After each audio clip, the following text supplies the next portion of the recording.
Yo, what's up world? This is Dane Tomas and you're listening to the Dane Tomas podcast. Every week I talk to experts, weirdos, new friends and old ones about everything from magic to business to creativity and human awakening. So strap yourself in, lay back and relax cause we're heading straight for the black hole.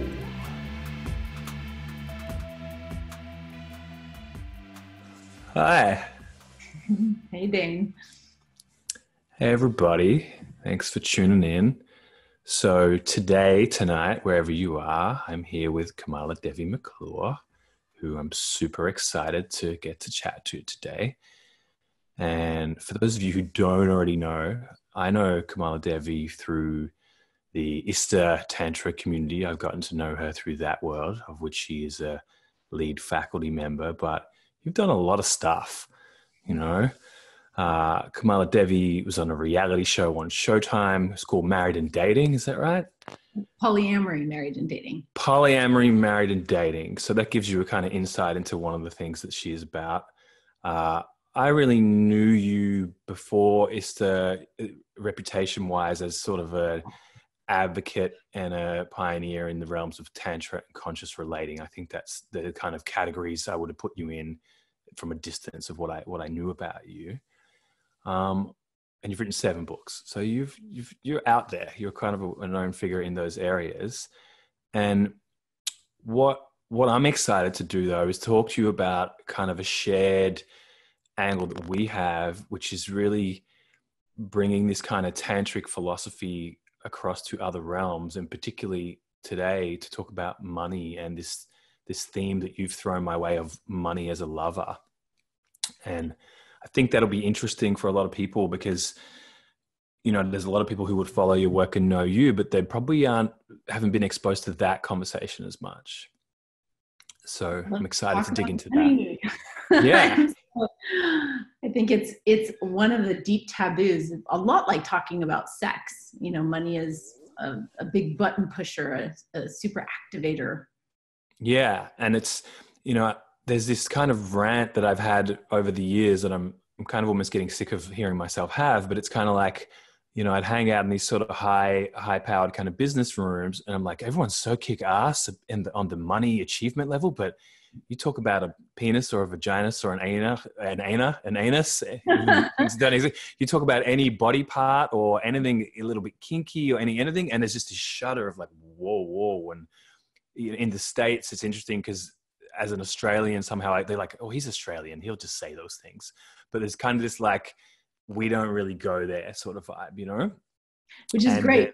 I hang out in the opposite circles where, you know, talking about genitals and masturbation and, you know, it's all that's commonplace. But the minute someone says, so what's your annual income? It's like, yeah, crickets. Yeah. And that's my other world too. And I've noticed the same thing. And I'm like, oh, these guys are prepared to put in like 10 or 20 years of like deep shadow work around sexuality stuff. But if I talk about like, God forbid, like tax planning or like, you know, long-term financial plans or investing, it's just like, ugh, like it's like I brought up fisting at the other party, you know, it's like, whoa, that's not okay. Why do you think that is? Like, let's say with the tantra people, which a lot of people who are going to end up listening to this will have come through sort of conscious community sort of worlds, I'd imagine. Why do you think money is a taboo? It's a long-standing split that money is secular and not sacred. And that split is, you know, it's inherent in many of the ascendant paths. So anytime there's a thrust towards, you know, the greater non-physical self or enlightenment, it's like we must transcend the material things. So let's separate ourselves from money, and money then becomes below us or of the lower realms. Or so there's spiritual damage. Like whether people have subscribed to these lineages or philosophies or not, they come into this spiritual community and they inherit all that damage. And so it's just residue from this dualistic perspective that the material is not inherently spiritual. And that's what, you know, we're here to heal in Tantra. It's really a non-dual path where you're, you know, the the sacred is also profane. It's also, you know, in the mundane. It's also in the material, and especially money, you know, as energy. Yeah. Yeah. I'm with that. For me, there's a lot of seeing people on kind of tantric, spiritual, whatever paths, but sort of almost being like, oh, your Christianity is showing, you know, there's this kind of like, or whatever it might be, but often, you know, there's the Christian sort of like, money is the root of all evil has been tucked under sort of a white light philosophy sometimes. One of my co-facilitators, someone I love to work with, is an ordained minister of the Christian faith. And so when we, you know, we do this work in ISTA, and sometimes in some of our retreats, we'll work on money as a lover, and he has to rescript that he took a vow of poverty. You know, Yeah. he went through the threshold of coming into his authority and his sovereignty as a leader in his faith. He had to renounce money entirely. So he's still healing that. And I love that as an example, because when we look at our Christian leaders take a vow of poverty, like, what is the messaging there? Mm-hmm. Yeah, well, I think there's this big piece that you can't do both. You know, that message, whether we're talking money and love or whatever, but in so many limiting situations we're raised through, or that come up in culture, there's this message of, yes, you can have this, but you can't have this. You can be an artist, but you can't be rich, you know, or whatever it is. And which is, by the way, the art doorway is probably, even before my tantric path, how I came into abundance mindset. You know, I'm an artist in my core, and for years I taught the artist way, which is, you know, the book by Julia Cameron, wonderful program. It has a chapter 8 on abundance. And that was a spiritual revelation for me. Like, this is, you know, before my tantric work, I was wanting to be a playwright. And I thought you had to struggle and be a pauper in order to be a true artist. And then Julia Cameron's book says, you know, hey, the true meaning of being an artist is that you are a creator, you know, that you're one with the creative force. And if you're truly one with the creative force, you know, how can money be separate from you? How can, you know, you not create money too? And that blew my mind. And it really it started the journey of healing the split between spirit and money. Yeah. And you're an artist as well in many different forms. And yeah, for me, it started with doing hip hop, you know, from about 18, 19 and through to 30. And but interesting, they were very much unconsciously in conflict. So for me, there was especially like underground Australian hip hop at the time, which is very much emulating particularly like New York hip hop, black culture, and then kind of transplanting it into kind of blue collar-ish Australian culture. So there's a lot of middle class-ish kids trying to be more ghetto than they are. Which is real strange, because it's kind of like, you don't want to be rich, even though a lot of the rappers you grew up on, as soon as they got wealth, was super like showing that off. There's this kind of like, no, I don't need money. Money's fucked. So there's this weird, and if you're successful, you've sold out. So it's almost the glorification of like being from the streets and in poverty. And so especially if you're not from the streets, you kind of need to turn that up a little bit to kind of make it. And I remember turning 30 and being like, well, I've kind of done this underground thing. I'm never going to be able to buy a house. Like, I'm never going to, we were kind of quite successful in a very underground way. I was like, so I'm never going to make the same amount of money as like a dentist. And I was like, fuck, but I'm sure that I believe that I have a lot of talent and a lot of intelligence and a lot of this and that, but I've never earned the median wage. And so I was like, fuck, I'm going to put music on hold. And that's like 10 years ago. And 12 years ago, I've been coming back to it lately and getting to see how much of that poverty stuff I've undone on the entrepreneurial journey, which has been combined with the kind of tantric journey. So we've had about 10 years of very thorough deconditioning. So now I get going back to being an artist with like, okay, well, I can put 50 grand on this project. Let's see what we can do within that, which it used to be like, I can put $200 into this and hopefully someone will record me for free. So it's nice to come back to that without a lot of those stories in the way. It's so important as an artist to actually get how powerful money is in the ability to distribute our art. You know, so as an author, you know, in these days where there's a self-publishing revolution, people are, you know, what used to be called a vanity press and looked down upon. It's like, hey, actually, you have to invest in your own work getting out there initially if you're doing the self-publishing route. But my teaching to any aspiring writer is that there's writing, there's a craft, but you have to embrace being a merchant. Yeah. And regardless of whether self-published or published, you have to fucking self-promote. And self-promoting is saying, buy my book. You know, like it's saying, hey, I have something valuable to offer and I want you to invest in it. And that's a money conversation, whether you see that money or your publishing company does. You can't just be an artist and not say, buy my book. You know, then you're really just a broken partial artist who's not completing the circuit, which is getting your work into the hands of other people. And I think that's the thing that really was sitting inside me with the deep frustration of my artistic journey. And then later on being around a lot of spiritual people was like, it's almost like these beautiful concepts and things are pulled almost down to the ground. And then they're not birthed, or many of them are not birthed, or they're not birthed properly, like to their full potential. And that's one of the things that has really dialed up for me. They're like, well, how does manifestation work? This whole descent journey that we talk about a lot in ISTA and a couple other parts, like that's where this started to become really potent for me, because I was like, okay, we're all getting super good at ascending, but not that many of us are good at like doing stuff in the density and in matter.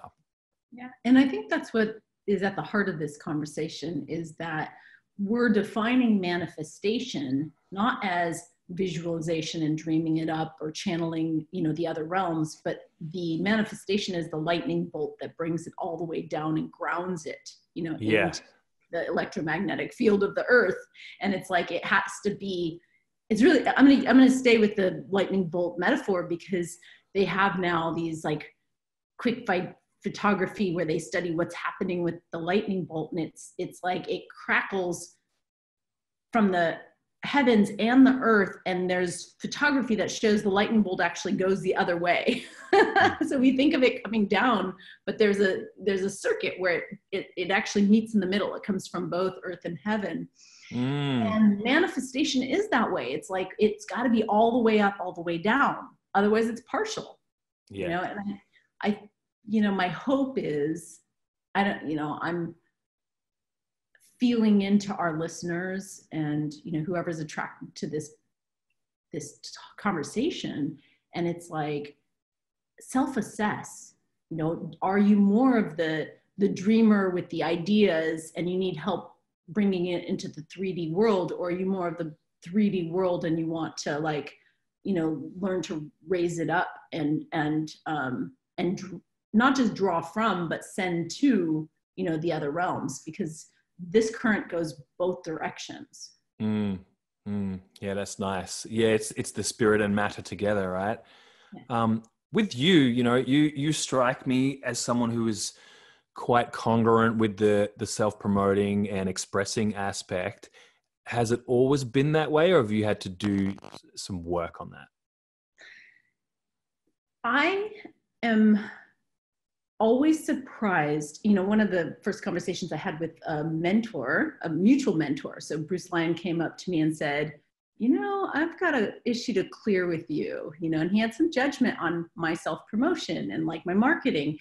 And it always surprises me that people see me as a marketer because I basically share what I'm passionate about. I don't study sales copy and this and these funnels and that. I just basically talk about what I love and what matters to me. And then there's a natural magnetism around that. And so I naturally want to shout from mountaintops and be like, hey guys, I found this, check it out. You know, like, let me share this with you. And then people show up and they're like, let's be in that conversation. And over the years, because I'm so passionate about this, I've gained a lot of tools and tips, and, you know, and I have had wonderful mentors naturally on the path.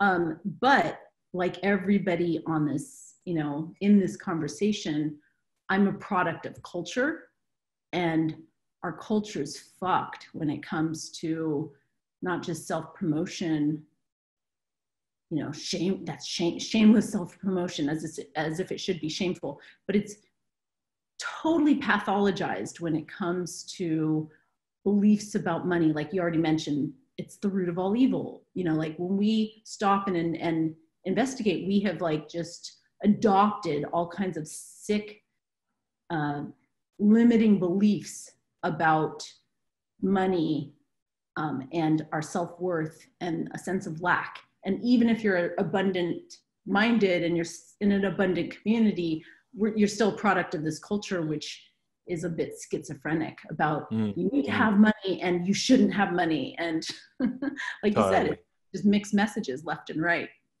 Yeah, it's a lot like the super sexy woman in a bikini leaning over a car, but nobody should be having sex unless they're married, right? But look, sex, you know, it's like, hang on, what? I don't understand. Yeah, for me, it's very interesting with when marketing is used is used in a sort of a cynical way, because I don't have that. Like I have a deep love and obsession of sales and marketing, and so which wasn't how I was raised. My parents weren't that. There was like, oh, my parents are Northern English, working class, very anti. When I was growing up, like bloody salespeople, you know, knocking on your bloody door, like this, it's not welcome, you know. But somehow I became fascinated by the archetype of the salesperson. I've always found it kind of exciting and almost romantic, you know, in a really interesting way. And also, though, when I look further than that, I kind of see marketing in nature. Like I think that flowers are marketing, you know, and like pollen, you know, like animals making certain sounds to attract a mate. That is marketing. And Jesus was a marketer, you know. That's kind of like, obviously that's it. I'm stretching it a little, but when I look at those things, a lot of the business models that I've used have come from spiritual models, and it's like every mission has a message that goes with it. And so for me, this, you know, again, this natural attracting, like a flower is saying, you know, smell me, like come, it's magnetizing because it wants, you know, an energy exchange. And that's what marketing is I've got something to offer if you want to invest in me, and then together we'll make babies, you know, like there's something that's going to come of this co-creation. So I love the metaphor of marketing in nature, or just marketing being sexy. It is a sexual thing. And then I love that you admit, you know, hey, I'm attracted to the archetype of the salesman. Like there's a allure to it. A lot of people are repulsed by it, but even that repulsion is a type of a shadow projection of something that they, you know, that it's the other side of the magnet, you know, the repulsion. 100%. It's like, oh no, I don't like marketing because they don't want to be sold, you know? And what happened for me was, you know, I was on this kind of starving artist journey, and I was starting to read entrepreneurial books, and they were all like, you need to learn how to sell. I was like, okay, I'm going to learn how to sell. And I started going to like little meetups and groups, and they would all turn out to be like filtering groups for like multi-level marketing. So I was 19, and I get invited to like, it was Network 21 in Australia. So like Avon type, you know, and I would get taken to it, and they would have someone very charismatic and powerful on the stage doing the big spiel. And then the person who brought you there, who was typically less charismatic, would turn to you and go, okay, so, and they'd awkwardly tried to close the deal. And I remember just being like, oh, no, I think I'm fine, thanks. You know, and they were like, oh, well, I mean, this and that. And I was like, no, I think I'm good. And they were really trying to sell me on sort of financial success. And I was like, I'm pretty sure I'm going to have that. You know, I think I've already got my plan for that. But thank you so much. I learned so much. And there's this kind of like sort of confusion on the part of the salesperson, because I wasn't running away, but I wasn't opting in. But what it gave me internally was, oh, I'm safe. Like I'm going to only buy stuff if I want it. And I'm only going to be persuaded of things that deep down, I actually really wanted you to persuade me that hat looks great on me, even though it's really expensive. Thank you. And it kind of makes me think of the sort of ISTA consent stuff. because when you've got clear, solid boundaries, you're safe to be approached, propositioned, spoken to, sold to, because you're like, you know what? I'm pretty clear that I don't want that thing, you know? However, I would be open to this thing. And so I think that once that sovereignty is there, the act of selling becomes less scary or dodgy or unsafe, because it's not, nothing can happen to you unless you opt in for it. And so I think that's a bit of the shadow of it. And absolutely well said. I love this metaphor about, you know, having to know yourself and your sovereignty in order to know whether or not, you know, you want something. And then the opposite is true, because a lot of people I'm working with, you know, as I mentor coaches and I mentor, you know, artists who want to make money from their craft, what I find is they're like, oh, I don't want to be too salesy. I don't want to be a marketer. And it's what they're internalizing when you really analyze it. If you ask yourself, why do you not want to be salesy? It's like, because I don't want to manipulate people. And it's like, if you can trust people to be sovereign, if you can actually not underestimate them and think that they're just so easily sold into something that they don't want. And you're like, I'm offering you something of value, and you can trust them to make their discernment, then it's a clean transaction. But if you're coming from a place of, I don't trust them, and, you know, I'm trying to give them what I want them to take, it's often not a clean energy exchange. You know, that's when it gets into the shadow. It's a bit like, well, I don't want to be sleazy, so I'm not going to hit on that person. You know, I don't want to make them really uncomfortable. And I think obviously there is an important part of respecting other human beings, but once that's there, I think we have to give ourselves permission to be a little bit clumsy, especially if I never spoke to a girl before. Well, it might be awkward, you know. And it's the same of like, I'm promoting my first album. It's like, well, this might be awkward. And go for it. And the most awkward person at the party is the one who doesn't want to hit on anyone, but is really leching over them, right? It's like they're the creepy ones who are sitting close to you but not telling you, you know? So I love that we've crossed over into this metaphor, because this is really where I start to light up. It is money as a lover. When you think about how you are in relationship, and you know, you just got married, and there's you know a lot of skill and intimacy and work that you've put into your relationship. But if anybody self-assesses and they say, how am I as a lover, right? What do I know about how to not just seduce, but also like cherish and prioritize and treat the beloved, you know? And when you start to romance money with that same respect, you know, not necessarily like a player, you know, who's out of integrity doing it, but really coming from a tantric like devotion, it changes the game entirely. So again, my initial inspiration for this came through the inquiry about being a creator, and that, you know, my creativity brings me closer to being a creator, being the God force. Now, when I translate that all the way through, and I say, you know, in tantric lovemaking, the first meeting is namaste. It's like, you know, I see the divine in you.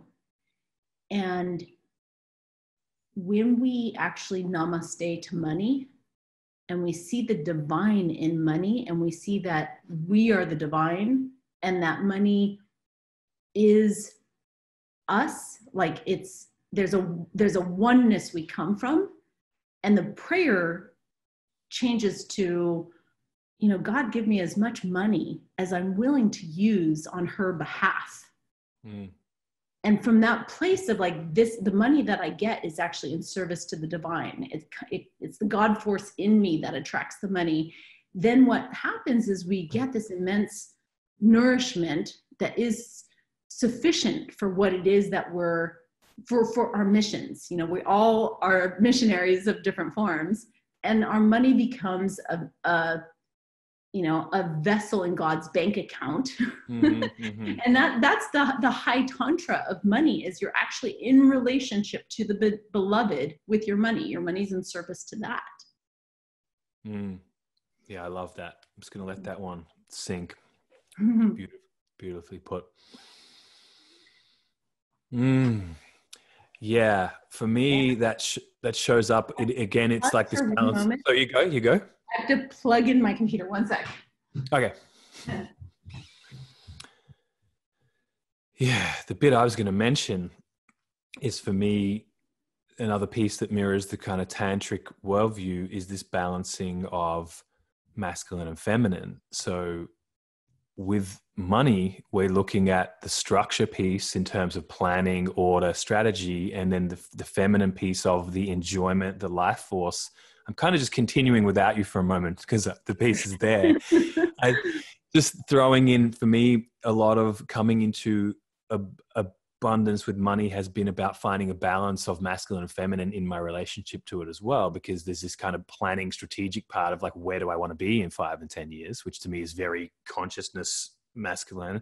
And then there's a opening the flow through life of gratitude, service, excitement, joy, pleasure, following the bits that turn me on, and having those two together has made the business and the wealth building really effortless. Mm-hmm.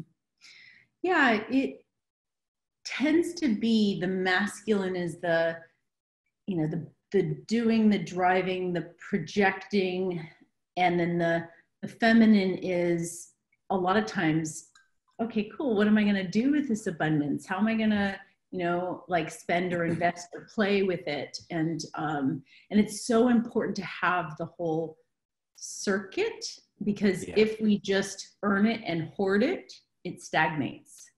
Yeah. Right. So if we recirculate it, we give back, whether that's through tithing or that's investing in ourselves and our own growth or our own, you know, like travel or experience, like that play makes it important. Like now there's a why we want to create more as well, is to circulate it.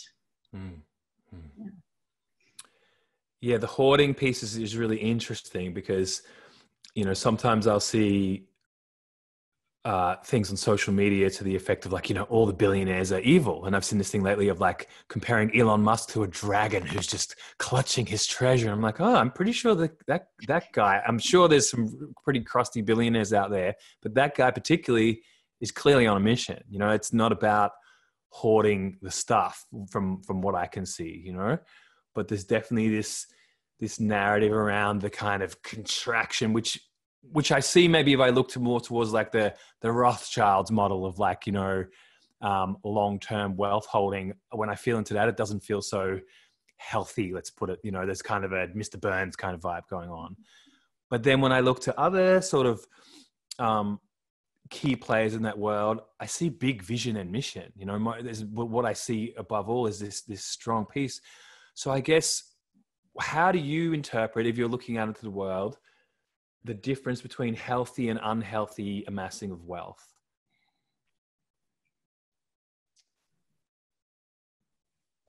What touches me about this inquiry is that we are at a transitional point in civilization, and I think there's like an old guard, there's a changing of guards happening.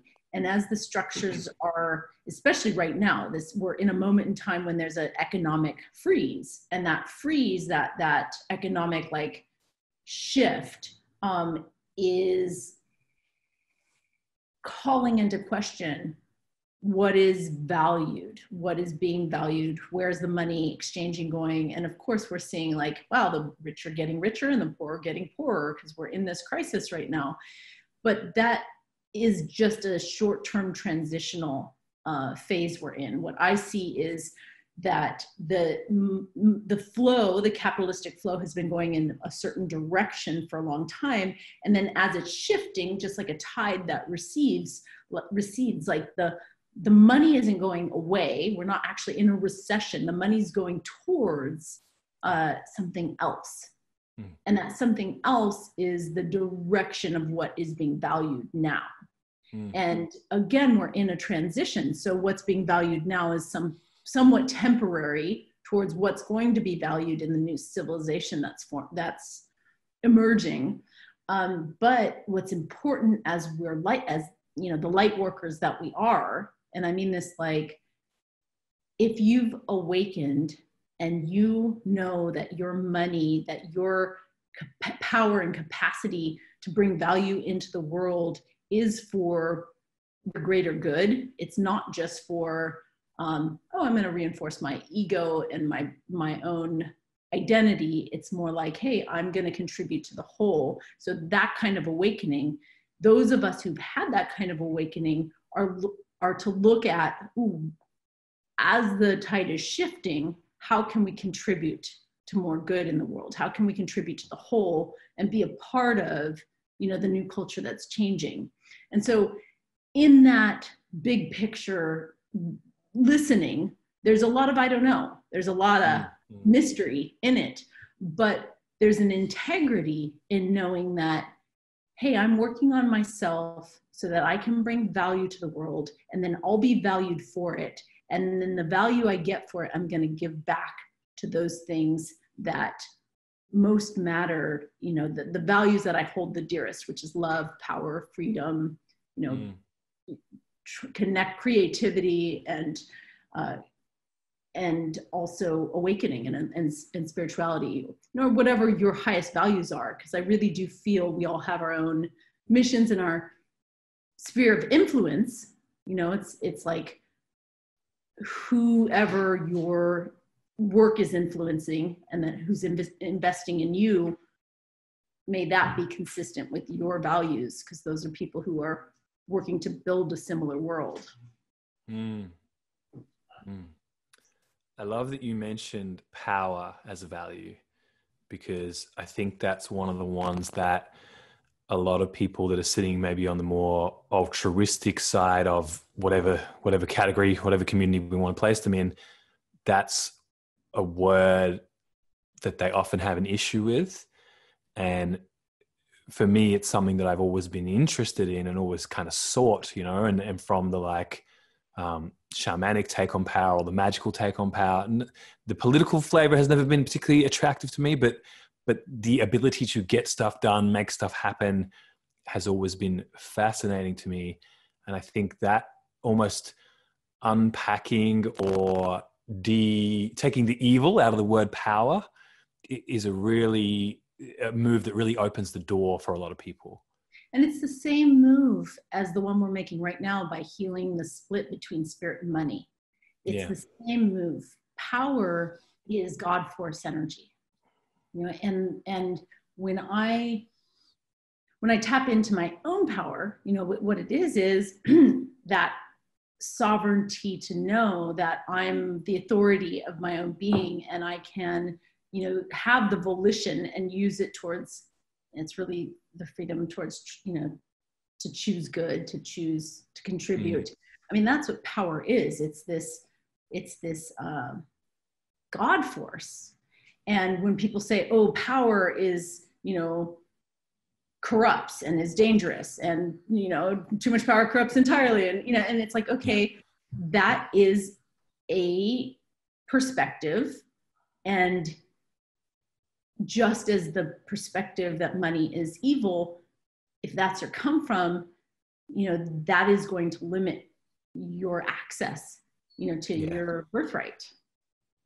It's amazing. While you're talking, I'm just getting all these kind of internal energetic visuals, and one of the ones that's coming and is looping back from power to money to sexuality is, this cultivation of sexual energy, which was my early introduction to tantra as a kid, was like reading The Multi-Orgasmic Man when I'm 17 and going, Mum, I'm going to stop ejaculating because I'm going to be enlightened, but that then going down that path and working with that for a long time, in terms of, for those who don't know what I'm talking about, like playing with non-ejaculation and cultivating energy in the body, still being sexually active to gain more personal power and more vitality and more awakening ultimately.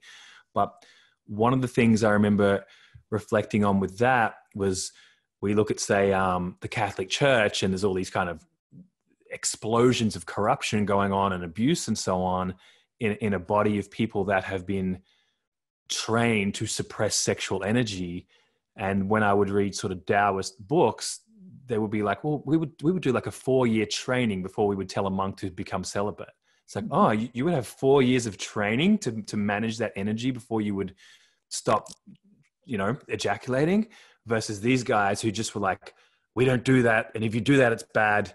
Oh, now I'm fucking kids. How did that happen? There's this kind of like this idea of trying to push something down or resist something that is so strong that I think that's what causes corruption. It's the attempt to suppress life force that is by definition unsuppressible is how we get disaster. And, when people are holding power from a place of clutching it from fear, that's when we have these kind of corrupt entities or tyranny happening.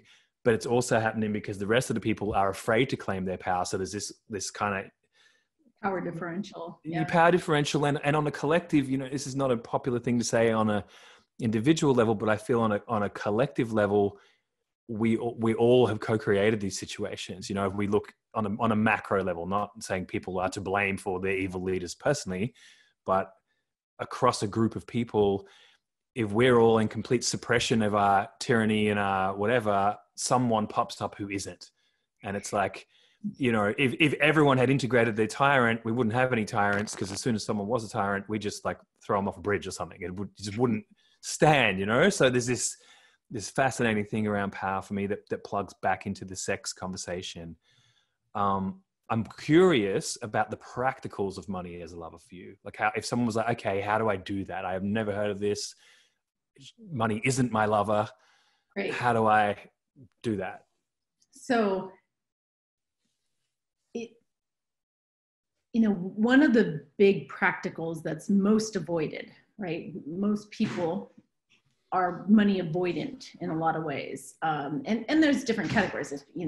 I love this T. Hart, the Eckert model of some people are savers, some people are spenders, some people are avoidant, and others are monks, where money, it doesn't matter. It's just, I'll be there when I need it.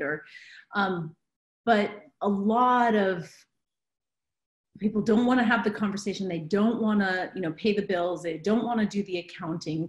And so if you think about yourself as a lover in relationship, it's like, are you the kind of person that's avoiding relationship? Like how are you going to cultivate a relationship if you're avoiding it, right? So are you the kind of person that's constantly like chasing relationships and you're kind of obsessed with it, right? Or as a lover, are you the one that's, like just deeply insecure? And so look at your relationship skills. And many of the people that I work with are masters in the area of, energy and intimacy and communication and relationship. And you say, what does it take to have a thriving, beautiful marriage? And in my case, I've been married almost 20 years. And I know for certain that is a happily married, happily in an open, wild, tantric, experimental marriage. What does it take to be a master of relationship? Well, it takes a massive investment of time and prioritization. My partner and I have date nights. And during those date nights, sometimes we're making love and it's hot and it's fun, but sometimes it's like, okay, let's work on the relationship. Which is like, you need to do your accounting and your investing and put your time in. Other times it's like, ooh, I've got money. You need to do some spending of it. You need to do some play with it. There's got to be the balance of a relationship is well-rounded, when it's also, has your presence, like your real attunement to what is it? What does it need? How is your bank account doing? What does it need? And can you, show up for you're accounting on a regular basis, or are you late to that? You know, are you, or maybe you're obsessing. And my husband just reminded me about this today, because he's feeling a little bit, with our finances in the moment, a little bit, you know, it's a bit like a sex addict would. Now I'm checking the bank account a little too much, you know, and it's like, okay, well, that's not the best behavior. If you're needy, right? If you need money, you need it. You know, what do you end up doing? You end up pushing your lovers away when you're really needing.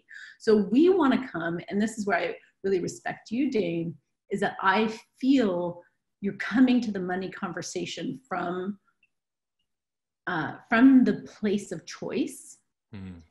It's not I need to do this to appear, to play the game that society says we're supposed to play, or to appear, for appearance's sake, right? It's more like, hey, I'm choosing this game because it's fun and I have something to contribute. Like, I have gifts to give to this game, and I have things to learn from this game. Yeah. And that's also how you want to come to relationship. You don't want to come to relationship from, I need your love because I'm worthless without you. Instead, it's like, I've got something to share and I want to play. Yeah, that's beautiful. Yeah, that's really nice transmission. So much of that lands, it's very similar to what I'm doing, different language, different metaphors, but that really helps me feel the, you know, part of why we're having this conversation is to see what's in common and what comes from it for us, you know, and that really gives me some beautiful stuff on that. For me, one of those ways of prioritizing that I'm like the guy who's hassling spiritual people to read money books, you know, it's this thing. Like, great, you've got 12 tantra books, you know, how many money? Oh, none. You've read how many? None. Okay. And you're expecting to understand this thing that, you know, some of the greatest minds on the planet are working on 24/7 to crack, and you haven't even read a money book. And the same as, you know, people that I know read relationship books and sex books and tantra books. And so I think for me, one of these things of, if we value something, we study it, is one of the ones that's come in for me. And, you know, I'm constantly, I like prescribe books like a doctor. I'm like, you need the cash flow quadrant. No, you don't need that. You need it. Okay, you're more advanced. You're going to need this piece. And I love seeing when that lands, that a new door opens up of how the thing works. Yes. So my current favorite money book that I think everybody needs, I think the world needs, this is like the, you know, my cultural prescription is Lynn Twist's Soul of Money. Have you read this? I have not read this. So what's so potent about her thesis is this concept, not just of abundance, because I believe most people on the spiritual path who are reading money books are like, oh yeah, I get money's abundant. I got to be abundant minded. And, you know, like, I've got to stop with the lack. And then, which is great. It's also, that's the premise of The Secret, you know, and a lot of the kind of Abraham Hicks teachings. And that's beautiful, partial truth.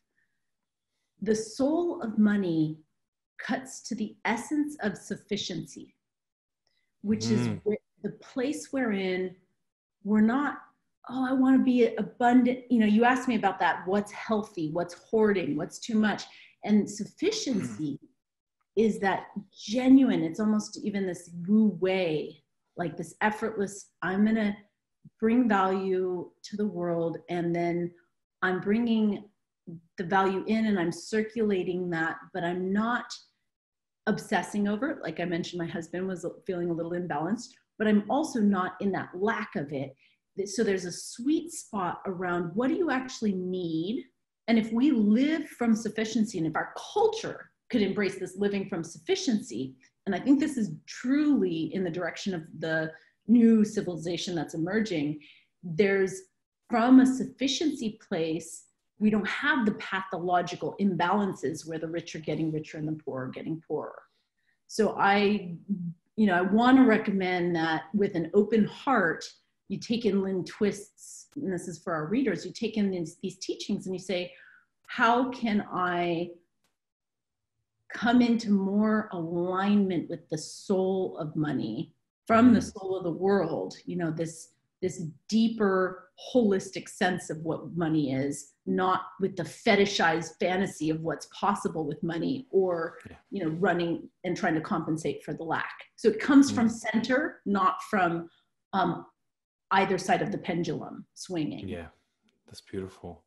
Yeah, I'll throw that on my list. I have a never-ending list of money books, but I go through them fast because, so this started for me, the guy that I started learning kinesiology with back in about 99, 2000, originally I'd be clearing up my blocks around competition and performance and getting on stage, all my insecurities. We started there, but it very quickly got through to money stuff, which whenever we would talk about, I would get annoyed, and we would end up clearing whatever these blocks were. And I remember trying to read these money books, and I would literally fall asleep, like with all the shame and guilt or whatever would activate. And I would just kind of like, I couldn't. 2 or 3 years later, for following this kind of path, I found I was reading them like sort of like school textbooks. Like, okay, I've got to chip through.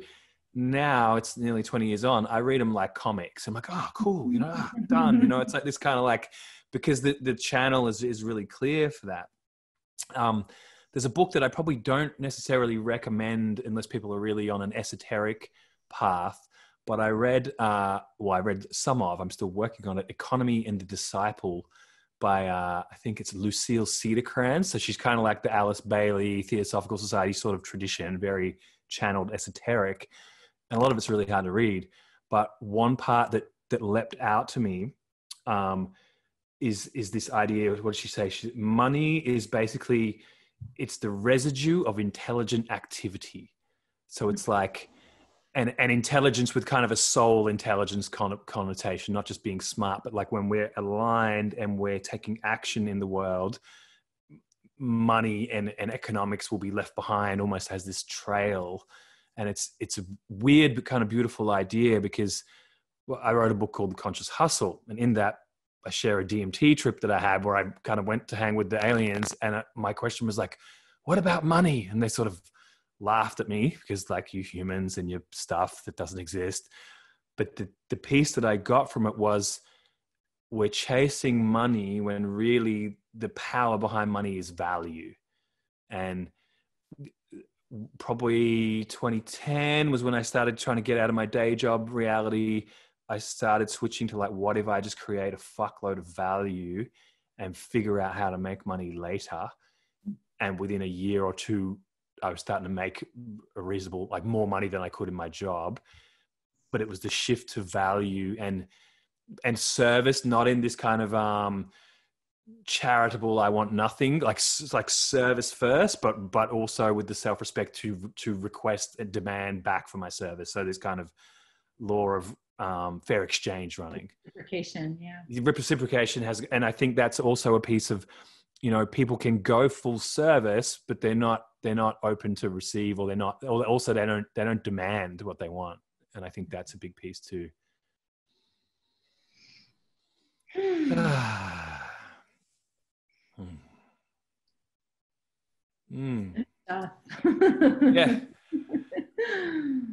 Yeah, I think it's nice. It was great. It's great to hear that a more mature take on money as a lover, because when I hear people sort of referencing kind of tantra and money, it's like, yeah, I just masturbate on a pile of money. I'm like, well, that's a cool activity. It can have some power to it. I hear that.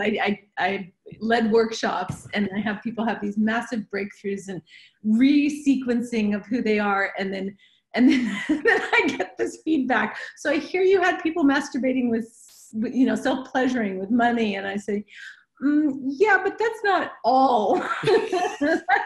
But that's of course what one would hear coming out of it, because it's the eyebrow raising part of it. No one's going to say, well, she told me to open a savings account and start saving 10% of my income. It's like, that's not very exciting, There's no headline in that. Yeah, and that's actually not the type of work that I do, which is to say, this is the checklist of things, here's the tips and tricks of how I got rich. So much of my orientation towards money is to awaken the authentic relationship potential that you have. So, just because I live by the beach and have, a couple of cars and like my family's just really, again, sufficient, but we have a certain opulence and comfort and ease.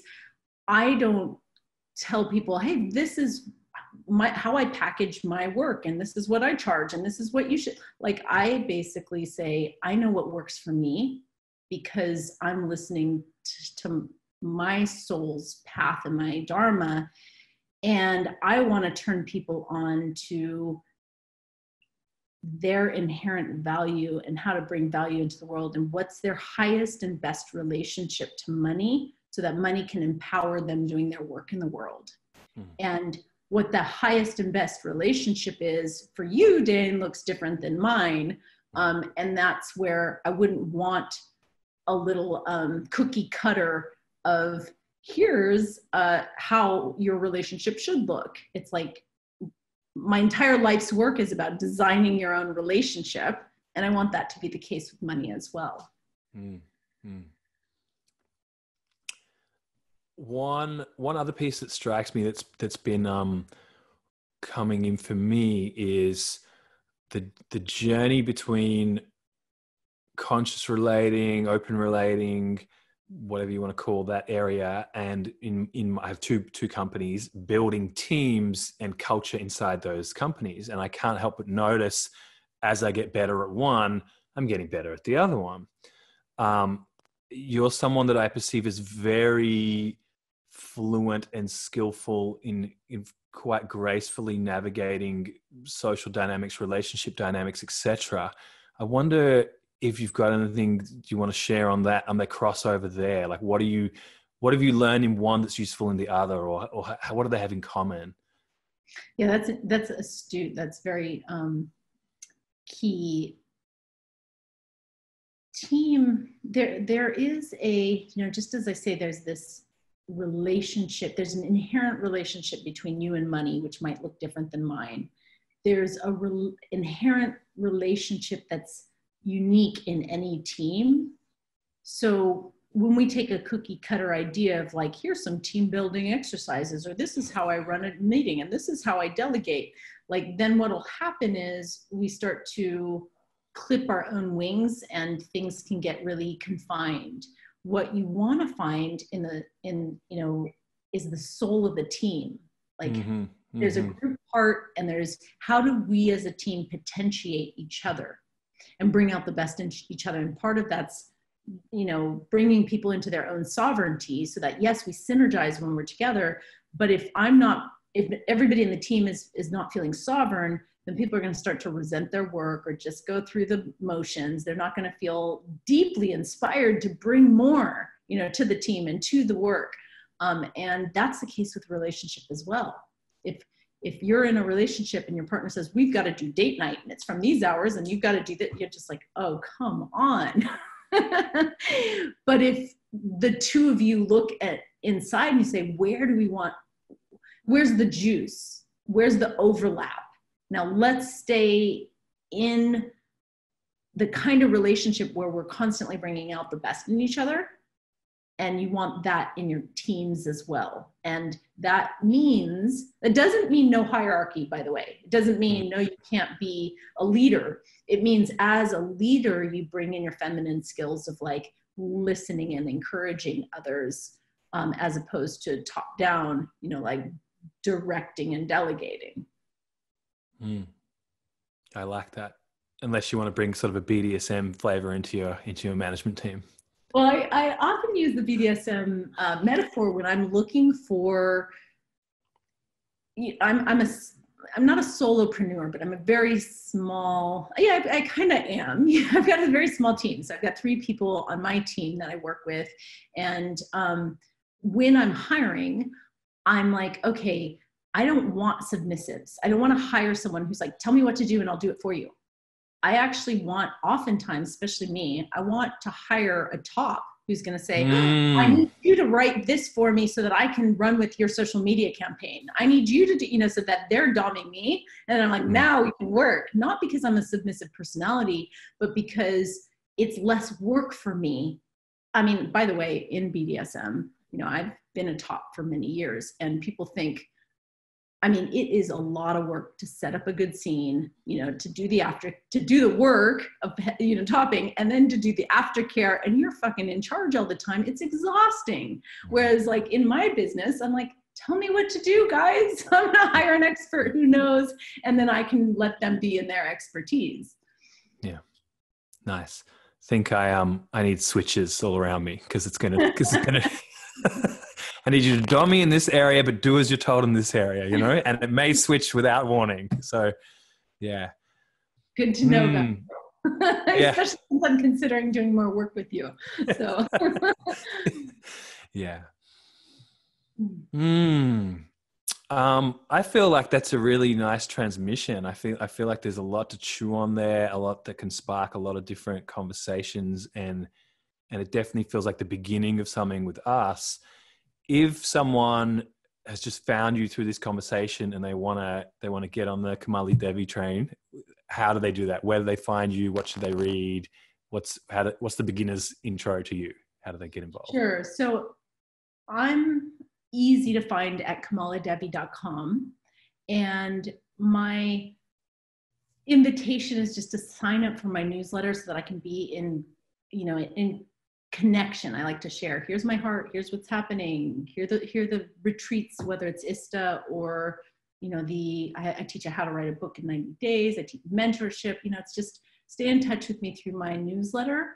But if you're interested in private mentorship, then, you know, reach out. And if you're a healer or a teacher, you know, or an artist, I really love to work with people that are changing culture, you know, then let's do a private session. Nice. And you have a new book? Yes. Well, I have a couple new books, but but the one that's most relevant right now is Sex Shamans, because that is from the it is this kind of rewriting of sex and spirit, this kind of non-dual storytelling of you know, 20 different personal narratives on sexual awakening. Pretty powerful stuff. Beautiful. Awesome. Thank you so much for doing this conversation. I think we should do more. Thank you, Dane. I look forward to it.